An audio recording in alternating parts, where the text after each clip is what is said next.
Define a casting manufacturing method. In this video, we'll define a manufacturing method and we'll solve a generative design study. In Fusion 360, we want to get started with the supplied dataset part consolidation v4.f3d.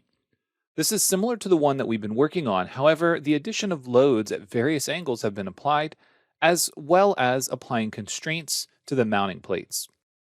Now that we have the loads and constraints applied, we want to talk about defining a manufacturing method for casting. So to get started, we'll go to Manufacturing. In this instance, we're going to deselect Additive, but we will leave Cost Estimation turned on. We're going to deselect Milling, and we're going to leave Unrestricted and Die Casting turned on. When we're thinking about die casting, we need to be aware of the ejection direction. For the orientation of this part, we're going to explore Z plus as well as Y plus. We're also going to turn on X and just explore the different ways that this part can be created for casting. We want to talk about things like the minimum draft angle, the minimum and maximum thickness values.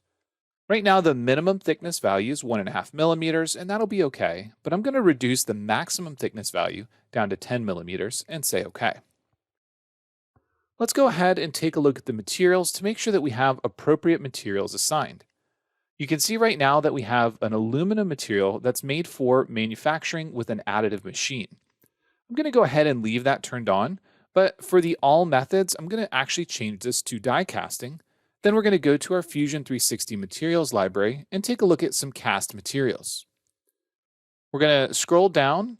We're going to take a look at a cast aluminum, and we're going to do a 5005 H12. This has costing data.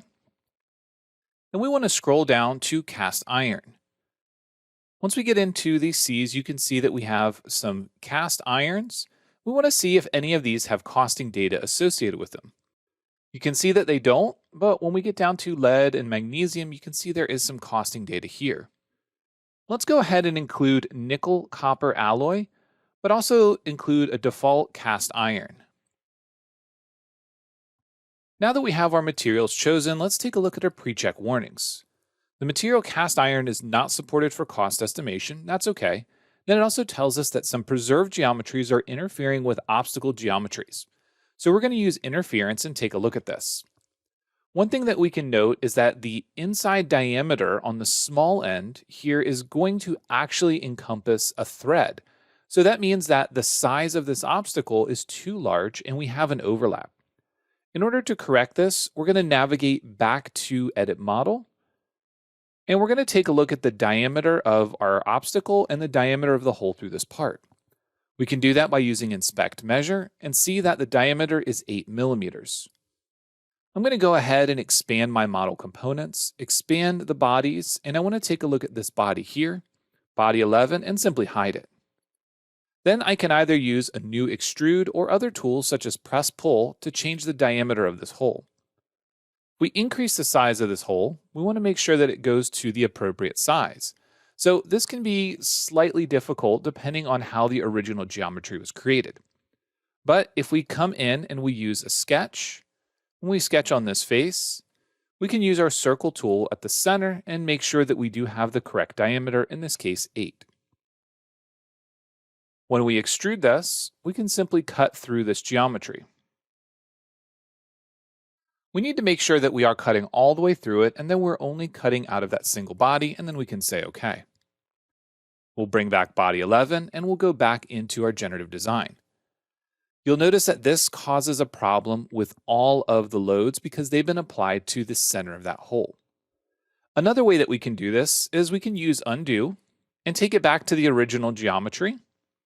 And instead of changing that geometry, what we can do is modify the connector obstacle, which is connector obstacle 2. Let's go ahead and edit this feature. And for the end of shaft, we're going to select the inside on the back side of the back face. If we have trouble seeing this, we can always hide the other obstacles so that way we have a better selection.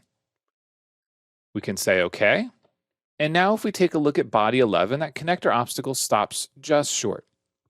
This will unfortunately cause a problem because our generative design will be able to build in this area.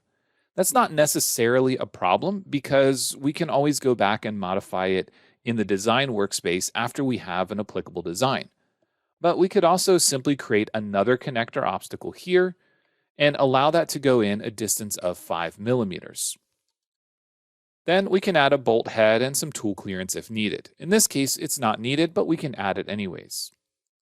Now let's bring back body 10, finish edit model. This is automatically defined as a connector obstacle, and in this case, it's our obstacle geometry on the opposite side of our pivot. With everything in place, let's take a look at pre-check one more time. The only remaining warning is talking about cost estimation for our cast iron, and that's okay, we just won't have costing data for it. Now that we're ready to solve, we can move on to either taking a look at the previewer to make sure that we do have a valid solve, and once we're happy with that, we can move on to generate. It is important to note that cloud credits are required to solve a generative study. If you want to follow along, it will require you to use 33 cloud credits. We will provide any data sets after the fact, but unfortunately, Explore can only be viewed if you solve the generative design on your own. From here, we're going to solve the generative design and we'll check back in once we have some results.